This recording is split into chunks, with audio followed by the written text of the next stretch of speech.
Hello everyone, कैसे हैं आप लोग। आई होप आप सभी अच्छे ही होंगे। तो आज हम आप लोग के लाए केजीबीवी यानी कि कस्तूरबा गांधी बालिका विद्यालय से संबंधित अकाउंटेंट एक पोस्ट है, उसी से संबंधित हम प्रश्न को लेके आए हैं।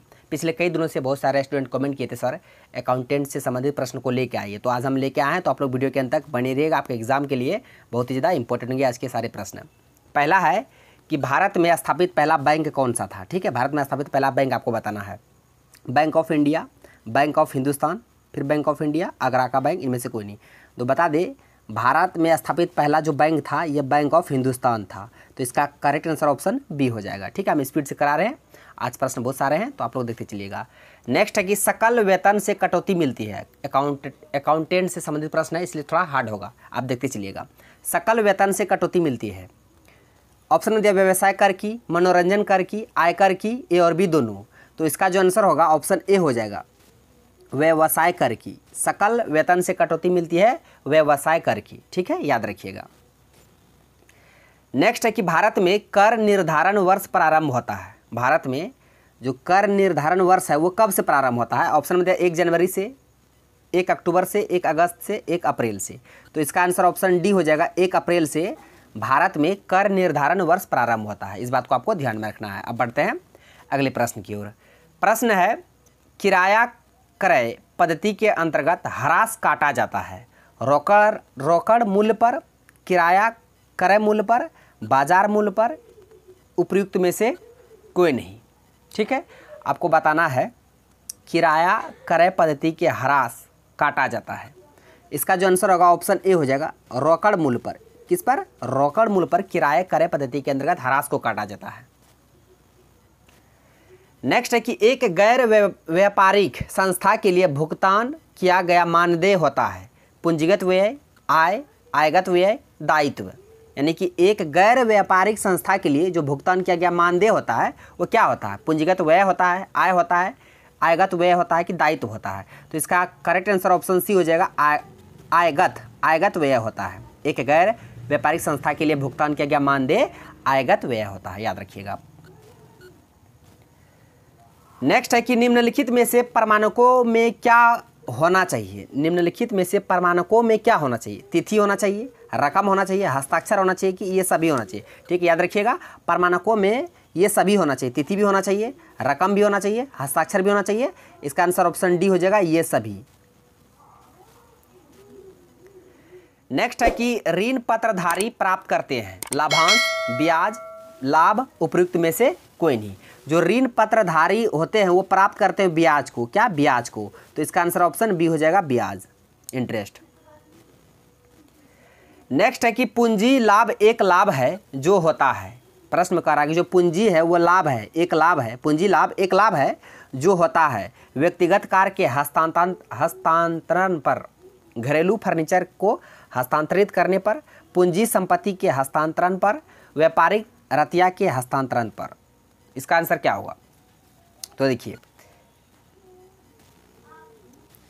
इसका आंसर ऑप्शन सी हो जाएगा। क्या? पूंजी संपत्ति के हस्तांतरण पर।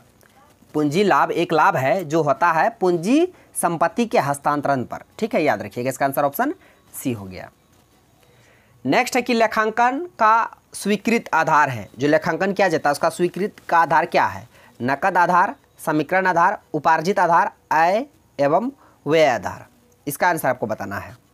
ठीक है, तो देखिए, इसका करेक्ट आंसर ऑप्शन सी हो जाएगा, उपार्जित आधार।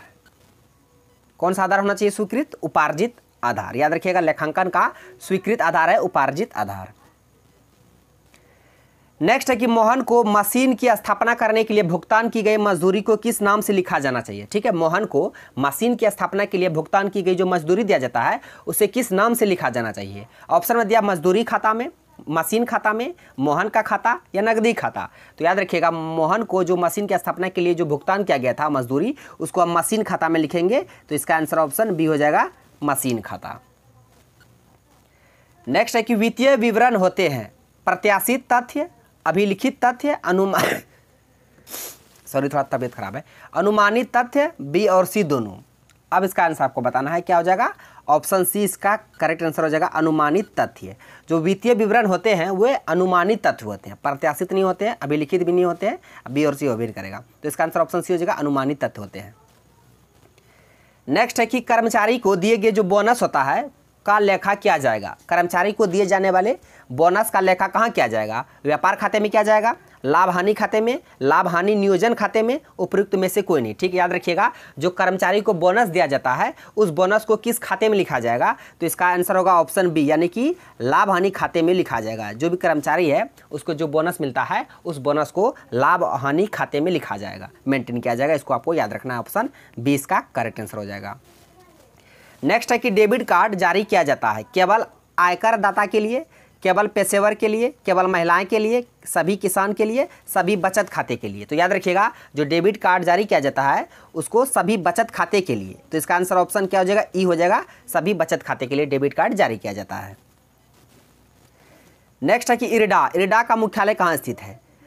ऑप्शन में दिया मुंबई, चेन्नई, अहमदाबाद, हैदराबाद। ये भी प्रश्न बहुत बार पूछा गया है, तो इसका आंसर क्या हो जाएगा?